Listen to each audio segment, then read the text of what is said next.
செம்மணி சிந்துபாத்தி மனித புதைகுழி வழக்கு 3ஆம் கட்டத்தின் 26ஆம் நாள் ஜாழ் நீதவான் எஸ் லெனின்குமார் அவர்கள் முன்னிலையில் இன்று அதிகாலை 7:45க்கு ஆரம்பிக்கப்பட்டது.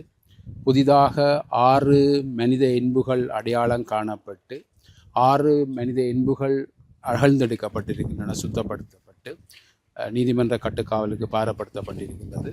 மொத்தமாக 366 மனித எண்பு தொகுதிகள் இதுவரை அடையாளப்படுத்தப்பட்டு 357 மனித எண்பு தொகுதிகள் அகழ்ந்தெடுக்கப்பட்டு நீதிமன்ற கட்டுக்காவல் வழங்கப்பட்டு சட்ட வைத்திய அதிகாரியிடம் மனித எண்பு தொகுதிகள் பாரப்படுத்தப்பட்டிருக்கின்றன.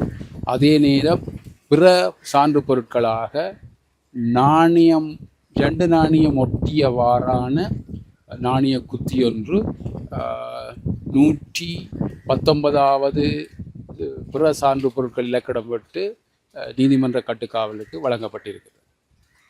நாளை 27ஆம் நாள் அகழ்வுப்பணி நடைபெறும். இன்று யாழ் மாணவர்கள் இந்த அகழ்வு பணியில், தொல்பொருள் திணைக்கள மாணவர்கள் இந்த அகழ்வு பணியில் ஈடுபட்டிருந்தார்.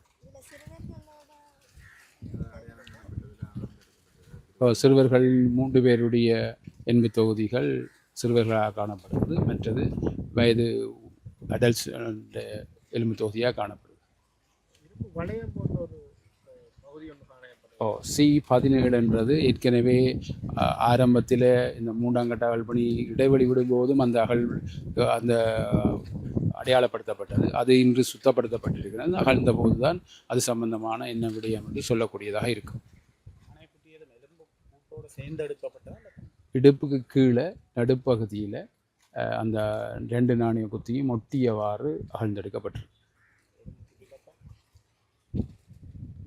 345 நினைக்கிறேன். அதே நேரம் நீதி அமைச்சர் வெள்ளிக்கிழமை வருவதற்காகவும் OMB கமிஷனர்ஸ் வருவதற்கான நகர்த்த பத்திரம் இன்று OMB சட்ட அலுவலரால் சட்டத்தரணியால் தாக்கல் செய்யப்பட்டிருக்கிறது. அது சம்பந்தமான அனுமதி பிற்பகல் தாக்கல் செய்யப்பட்டபடியால் அவர்களுக்கான அனுமதி வழங்கப்படும்.